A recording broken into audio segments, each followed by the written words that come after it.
বিসমিল্লাহির রহমানির রহিম। আসসালামু আলাইকুম ওয়া রাহমাতুল্লাহ। প্রিয় শিক্ষার্থীরা, ওয়েলকাম টু মুমিনুলস টিচিং হোম। প্রিয় শিক্ষার্থীরা, এ পর্যায়ে আমরা তোমাদের পাঠ্য বইয়ের 59, 60 এবং 61 নম্বর পৃষ্ঠা নিয়ে আলোচনা করব। মূলত এই অংশে আমরা পাঠ্য বইয়ের আরএইচ ফ্যাক্টর নিয়ে কি বর্ণনা আছে সেটা দেখব। এখানে বলা হচ্ছে 3.2.2 আরএইচ ফ্যাক্টর। এতক্ষণ পর্যন্ত যে বিষয়গুলো আলোচনা করা হয়েছে সেটি কিন্তু সম্পূর্ণ হয়নি, কারণ এখন পর্যন্ত রক্তের গ্রুপের একটি গুরুত্বপূর্ণ বিভাজনের কথা বলা হয়নি। তোমরা যারা রক্ত গ্রুপের সাথে পরিচিত তারা নিশ্চয়ই লক্ষ্য করেছো যে রক্তের গ্রুপ বোঝানোর সময় শুধু এ বি কিংবা ও বলা হয় না, সব সময় এর পরে একটি প্লাস বা মাইনাস যুক্ত করতে হয়। কি যুক্ত করতে হয়? প্লাস বা মাইনাস। এটাই আমাদের সেই কাঙ্ক্ষিত আরএইচ ফ্যাক্টর। যেমন এ পজিটিভ, ও নেগেটিভ ইত্যাদি। এই প্লাস বা মাইনাস চিহ্নটি কোথা থেকে আসে? আকাশ থেকে টুপ করে পড়ে নাকি মাটির থেকে খনন করে বের করে? রেসাস নামের বানরের লোহিত রক্তকোষে। বানরটির নামটা মনে রাখবা, রেসাস নামের বানর। প্রাণীটি হচ্ছে বানর। লোহিত রক্তকণিকা, 3টি কণিকার মধ্যে লোহিত রক্তকণিকার রক্তকোষে এক ধরনের অ্যান্টিজেন রয়েছে যেটি অনেক মানুষের রক্তের লোহিত কোষে পাওয়া যায়। এই বানরের নাম অনুসারে এটাকে রেসাস ফ্যাক্টর বা সংক্ষেপে আরএইচ ফ্যাক্টর বলে। দেখেছো? তাইলে তুমি আমি যতই বলি যে মানুষ মানুষ থেকে হয়েছে, কিন্তু মূলে তো বসে আছে বানর বাবারা। আরএইচ ফ্যাক্টরটা সিস্টেম কায়দায় বানরের সাথে মিলিয়ে দিয়েছে, তার কারণ তাদের বিশ্বাস, তাদের চিন্তা ভাবনা ওই বানর কেন্দ্রিক, অর্থাৎ ডারউইনের মতবাদ তারা পছন্দ করে। তা নাহলে এই প্রসঙ্গটি এইভাবে দিতে পারতো না। আরএইচ ফ্যাক্টর রেসাস বানর থেকে এসেছে, তার মানে তাদের কথা অনুযায়ী ঠিক আছে। অর্থাৎ অনেক স্টুডেন্ট আছে যাদের পিছনে বানরের হাড় থাকে, যাদের শরীরে এই অ্যান্টিজেন পাওয়া যায় তাদেরকে আরএইচ প্লাস, এবং যাদের শরীরে নেই তাদেরকে আরএইচ মাইনাস বলা হয়। তাহলে আমার প্রশ্ন থাকছে এখানে একটা, যাদের শরীরে আরএইচ ফ্যাক্টর মাইনাস অর্থাৎ নেই তারা কিন্তু বানর না, যাদের পজিটিভ রক্ত তারা বানর। আসলে বানরেরও যে অ্যান্টিজেন তাদেরও সেই সেম অ্যান্টিজেন থাকছে। এখন শুধু বানরেরই কেন হিসেব করেছে? অন্য প্রাণীর সাথেও মিলতে পারত। কারণ কি কেন্দ্রিক হিসেব করেছে বলো দিনই? ওই যে ডারউইন বাবা, সাধু বাবা বলেছিল বানর থেকে মানুষ হয়েছে, তাই সেই কেন্দ্রিক চিন্তা ভাবনা হয়েছে। সবসময় পড়াশুনোর একটা সেক্টর আর একটা সেক্টরের সাথে সম্পৃক্ত থাকে, এভাবে মিল রয়েছে। রক্তের গ্রুপের পেছনে যে প্লাস বা মাইনাস চিহ্নটি থাকে সেটি এই আরএইচ ফ্যাক্টর ছাড়া আর কিছু নয়। তোমরা নিশ্চয়ই বুঝতে পারছো, আরএইচ নেগেটিভ রক্ত সবসময় আরএইচ পজিটিভ বিশিষ্ট রক্তের মানুষকে দেয়া সম্ভব, কিন্তু উল্টোটা এক ধরনের জটিলতা সৃষ্টি করে। তার মানে সকল ধরনের নেগেটিভ গ্রুপের রক্তরা পজিটিভকে কি দিতে পারে? রক্ত দিতে পারে, কিন্তু পজিটিভরা সকল নেগেটিভকে রক্ত দিতে পারবে না। আরএইচ নেগেটিভ বিশিষ্ট রক্ত মানুষকে আরএইচ পজিটিভ বিশিষ্ট রক্ত দিয়ে প্রথমবার গ্রহীতার প্রতিক্রিয়া না হয়ে ধীরে ধীরে গ্রহীতার রক্তরসে আরএইচ প্লাস অ্যান্টিজেনের বিপরীতে অ্যান্টিবডি তৈরি হয়। ঘটনাটি আরও সাংঘাতিক। কথাটা ক্লিয়ারলিভাবে বোঝাই। ধরো তুমি দীর্ঘদিন পজিটিভ রক্ত গ্রুপের রক্ত তোমার, কিন্তু নেগেটিভ থেকে রক্ত নিচ্ছ, আস্তে আস্তে তুমিও মৃত্যুর কোলে ঢলে পড়বে, কারণ আবার নতুন করে তোমার শরীর অ্যান্টিবডি তৈরি করবে। প্রিয় শিক্ষার্থীরা, এ পর্যায়ে আমরা বাকি অংশটুকু দেখব। কাজেই দ্বিতীয়বার আরএইচ প্লাস বিশিষ্ট রক্ত দেয়া হলে অ্যান্টিবডি RH প্লাস রক্তের লোহিত কোষের সাথে বিক্রিয়া করে রক্ত জমাট বাঁধিয়ে দেয়। এই জন্য সবচেয়ে ভালো হয় যে গ্রুপের রক্ত সেই গ্রুপের মানুষের কাছ থেকে প্লাস হলে প্লাস, মাইনাস হলে মাইনাস। উদাহরণ দিয়ে বুঝাই, ও পজিটিভ বা বি পজিটিভ, আমি বলতে পারি বি পজিটিভ। একজন বি পজিটিভ রক্ত বিশিষ্ট রোগীর রক্ত প্রয়োজন হলে তাকে বি পজিটিভ রক্ত নেওয়াই বেটার অপশন হবে। একবার RH বিশিষ্ট রক্ত গ্রহণ করার পর যদি গ্রহীতা আর ওই রক্ত গ্রহণ না করে তাহলে ধীরে ধীরে শরীরে RH এর অ্যান্টিবডি নষ্ট হয়ে যেতে পারে। গ্রহীতা তার স্বাভাবিক রক্ত ফিরে পেতে পারে, তবে তার শতভাগ নিশ্চয়তা নেই। তার মানে সব সময় যে হবে তারও নিশ্চয়তা নেই। সন্তান সম্ভাবনা, পরবর্তী পৃষ্ঠায় একটা সুন্দর ছবি দেব, বর্ণনা আছে, আমরা সেটা দেখতে পাবো। এখন আগে আমরা ধারাবাহিকভাবে পড়ি। সন্তান সম্ভাবনা মায়েদের জন্য এই RH ফ্যাক্টর খুবই গুরুত্বপূর্ণ। কাদের জন্য? সন্তান সম্ভাবনা মায়েদের জন্য। কিন্তু আমার মনে হয় এর আগেও প্রয়োজন, বিয়ে করার আগে দেখা দরকার পজিটিভ না নেগেটিভ রক্ত। মায়ের রক্ত RH নেগেটিভ এবং বাবার রক্ত RH পজিটিভ।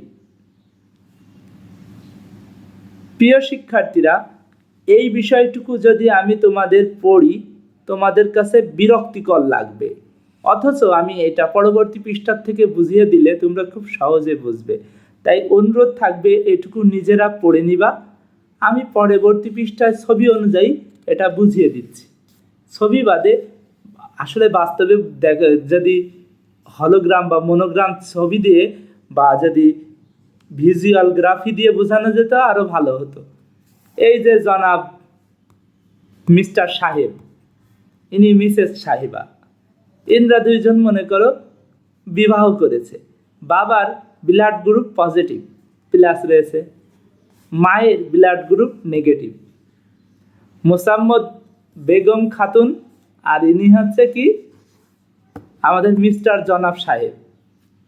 এখন তাদের পরবর্তী ধাপ নেক্সট ফ্যাক্টরে, যখন এই নারী বা মহিলা সন্তান গ্রহণ করে তখন তার শরীরে কি ছিল? নেগেটিভ পূর্বেই, তাই নেগেটিভ আছে। বাবার থেকে কিছু ক্রোমোজোম পায়, যেটাই ছিল কি পজিটিভ। সন্তান বড় হওয়ার জন্য দীর্ঘদিন সময় মায়ের পেটে অবস্থান করে, 10 মাস 10 দিন। ইদানিং আরও আগেই ডেলিভারি করে বের করে নিচ্ছে, ডেলিভারি না সিজার করে বের করে নিচ্ছে। সন্তান আরও 2-1 মাস আগে পৃথিবীতে চলে আসছে, হয়ে যাচ্ছে ডিজে সন্তান। পরবর্তীতে বলছে মায়ের পেটে আসা শিশুটি ব্লাড পজিটিভ, কারণ কি তার বাবার থেকেও কিছু ক্রোমোজোমের অংশ পাবে। শুধু মার বৈশিষ্ট্য নেয় না সন্তান, শুধু বাপের বৈশিষ্ট্যও নেয় না, উভয়ের বৈশিষ্ট্য নেয়। এখন সন্তানের প্লাস আর মায়ের কি হলো মাইনাস। এই দেখো ঝামেলা কিন্তু এইখানে, দুজনারই কিন্তু সেম হলে কোনো প্রবলেমই হতো না। পরবর্তীতে কি হলো, মায়ের শরীরেও তৈরি হচ্ছে এই প্লাসের প্রক্রিয়া তৈরি হচ্ছে, অর্থাৎ পুরো শরীরে না, মায়ের শরীরে এখন নেগেটিভও আছে পজিটিভও আছে। সন্তান মনে করো ডেলিভারি হয়েছে, তিরিং বিড়িং করে নেচে বেড়াচ্ছে, সন্তান খুব সুস্থ আছে। প্রথম সন্তানের কোনো রকম সমস্যা হয় না। দ্বিতীয় সন্তান আসার আগে শরীরে দেখো পজিটিভও আছে নেগেটিভও অ্যান্টিবডি আছে, খুব ভালো কথা। এবং দ্বিতীয় সন্তানও বাপের থেকে কি পাবে? প্লাস পাবে, কারণ ওর বাপ তো পজিটিভ, বাপ তো আর পাল্টাচ্ছে না। এখন যখন পজিটিভ হয় তখন কি ঘটনা ঘটে দেখো, সন্তানের মধ্যেও পজিটিভ, অর্থাৎ অ্যান্টিজেনও পজিটিভ অ্যান্টিবডিও পজিটিভ। এই তো ঝামেলা পাকিয়ে গেল। অ্যান্টিজেন আর অ্যান্টিবডি উভয় সেম জিনিস একসাথে অবস্থান করতে পারে না, অবস্থান করলেই কি হবে? রক্তটা টুপ করে জমাট বেঁধে যাবে।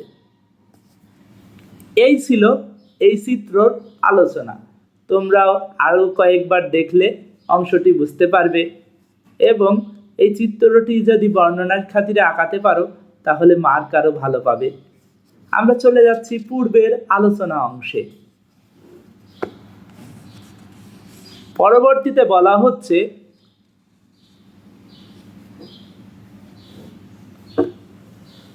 তবে দ্বিতীয় সন্তান গর্ভধারণ করার পর মায়ের শরীরে RH পজিটিভ অ্যান্টিবডি সন্তানের রক্তে প্রবেশ করতে থাকে। এই ভ্রূণের লোহিত কণিকা ধ্বংস করে, ভ্রূণ বিনষ্ট করে, অর্থাৎ সন্তান হয়ই না। যতবারই চেষ্টা করে সন্তান হয় না। অনেক সময় গর্ভপাত হয়, মানে সন্তান নেওয়ার আগে দেখা যাচ্ছে যে হচ্ছে না। সন্তান জীবিত জন্ম নিলেও তার প্রচণ্ড রক্ত স্বল্পতা হয় এবং জন্মের পর জন্ডিস রোগ দেখা যায়। ওই যে লিউকোমিয়া, তারপরে থ্রম্বোসাইটোসিস, এই ধরনের যে রক্তের অভাবে বিভিন্ন ধরনের রোগ পড়ে আসলাম, সেই রোগগুলো তার ভিতর দেখা যায়।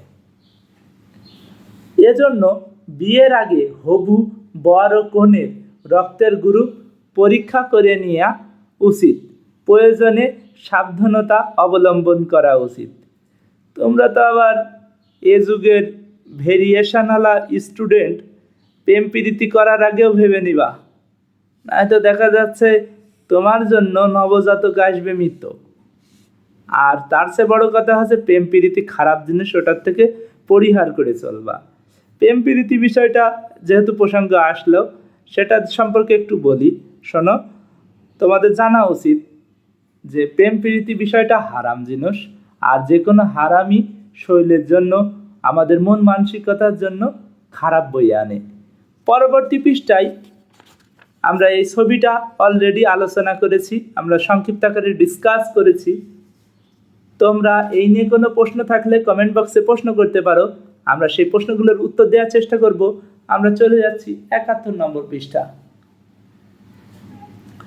71 নম্বর পৃষ্ঠায় বলা হয়েছে দাতা গ্রহীতা টাইপ দেয়া হয়েছে। এখানে একটা অতিরিক্ত কথা বলি, আমি আশা করছিলাম বই দেবে, কিন্তু দিতে এরা স্লিপ অফ মিস্টেক করেছে। এই মিস্টেকটা আমি একটু বলি। যদি এই মা চায় আবার সন্তান নেবে, তার উচিত হবে দীর্ঘদিন, অর্থাৎ একটা সন্তান নেওয়ার পরে 7 থেকে 9 বছর বয়স পার করার পর বা সময় পার করার পর সে আবার সন্তান নিতে পারে। তখন তার সন্তান কি হবে, সন্তান সম্ভাবনা হতে পারবে এবং সন্তান মারা যাবে না বা গর্ভপাত হবে না। কারণ একটা দীর্ঘ সময় ব্রেক হওয়ার পর আমাদের শরীর আবার পূর্বের অবস্থায় ফিরে যায়। পরবর্তী খেয়াল করি,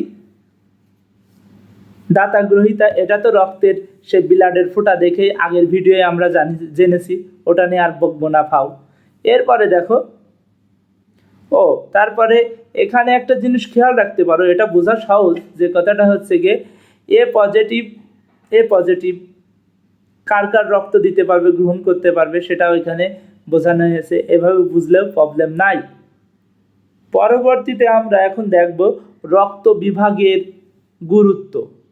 ভিডিওর শেষ অংশে এই অংশটুকু বর্ণনা রয়েছে, আমরা দেখি। 3.2.1 কোনো দাতার রক্ত গ্রহীতার দেহে দেওয়ার আগে সবসময়ই দুজনের রক্তের গ্রুপ জানার জন্য পরীক্ষা করে নেওয়া জরুরি। এ কথাটা তোমরা এমনি মনে রাখতেই পারবা, মুখস্থ করার দরকার নেই। ভুল গ্রুপের রক্ত দেয়া হলে গ্রহীতার রক্তকে জমাট বাঁধিয়ে দেয়। যে রক্ত দেয় তার কিন্তু প্রবলেম হয় না, যে রক্ত গ্রহণ করে তার কিন্তু বড় হরিবোল হয়ে যায়। এখন প্রাণহানির ঘটনা ঘটে। খুবই জরুরি অবস্থা যদি গ্রহীতার রক্তের গ্রুপ জানা সম্ভব না হয়, মানে এখন ইমার্জেন্সি হয়ে গেছে, তারা এমন কায়দায় অ্যাক্সিডেন্ট করেছে, চেহারাও চেনা যাচ্ছে না, রক্তের গ্রুপ চেনা তো পরের কথা। এরপরে বা এমন এত দ্রুত প্রয়োজন রক্ত, যে রক্ত তার ব্লাড গ্রুপ মাপতে গেলে দেখা যাচ্ছে ওই লোক আর বাঁচানো সম্ভব না, ইমার্জেন্সি কেস, এটা বলে দ্রুততার সাথে। তাহলে ও এবং RH নেগেটিভ রক্ত দেওয়া সবচেয়ে নিরাপদ। যে ঘটনাটা বলেছি, কোনো কারণে রক্ত পাওয়া যাচ্ছে না, কিন্তু ও নেগেটিভ রক্ত দিলে কারোর কোনো ক্ষতি হবে না। প্রিয় শিক্ষার্থীরা, জেনে অবাক হবে, পৃথিবীর শুধু বাংলাদেশ না, পুরো পৃথিবীরই সবচেয়ে রেয়ার রক্ত হচ্ছে ও নেগেটিভ। এখন ও নেগেটিভ তো এমনিই পাওয়া যায় না, তারপরে দিলে কোনো সমস্যা নেই। ও নেগেটিভ রক্ত যাদের থাকে তাদের আরো বিপদ, কারণ তারা অ্যাক্সিডেন্ট করলে বা বিপদ আপদ হলে ও নেগেটিভ ছাড়া অন্য কোনো রক্ত তারা নিতে পারবে না। 2 নম্বর পয়েন্টে বলা হচ্ছে কোনো শিশুর পিতৃত্ব অর্থাৎ বাপ বা ওয়াইফের হাজবেন্ড নির্ণয়ের জটিলতা দেখা দিলে রক্তের গ্রুপ পরীক্ষা করে অনেক সময় তার সমাধান করা হয়। ওয়াও, আমাদের দেশে সিনেমায়, বাংলা সিনেমায় দেখায় এই ঘটনাটা। তোমরা যারা পূর্বের বাংলা সিনেমা দেখেছো তারা জানো। দেখা যাচ্ছে কি গরিব বড়লোক বিয়ে হয়, পরবর্তীতে যখন যে শিকার খায় না, তেন বলে না এই সন্তান তোমার, ডাক্তারি সার্টিফিকেট। এই ডাক্তারি সার্টিফিকেট হচ্ছে গিয়ে গরিব মানুষ ডিএনএ টেস্ট করতে পারে না, রক্ত টেস্ট করে এনে বলে এই দেখো তোমার সন্তান। তখন ওই হারামি দেখা যাচ্ছে কি যে ওর বাপ সে তো অঘটন ঘটে থিয়েছে, তখন শিকার খায় যে হ্যাঁ হ্যাঁ ঝামেলা, কষ্ট পেও না তুমি। 3 নম্বর পয়েন্ট দেখো, রক্তের গ্রুপ নির্ণয়ের মাধ্যমে বিশেষ প্রক্রিয়ায় অপরাধীকে শনাক্তকরণের ব্যবস্থা নেওয়া হয়, যেটা আমাদের দেশের মতো দেশে হয় না, অর্থাৎ এত গরিব দেশে এটা করা হয় না, আরও উন্নত দেশগুলোই করা হয়। আমাদের দেশেও করা হবে যখন আমাদের দেশ নামে শুধু ডিজিটাল বাংলাদেশের অবস্থা পরিবর্তন করে অরিজিনাল ডিজিটাল দেশ হিসেবে গড়ে উঠবে। দেশের মানুষগুলো হবে ডিজিটাল, শুধু প্রযুক্তি নয়। প্রিয় শিক্ষার্থীরা, এই ভিডিওর আলোচনা এতটুকুই ছিল। পরবর্তী ভিডিওয়ে আমরা রক্তনীতি বিষয় নিয়ে আলোচনা করব। আল্লাহ হাফেজ।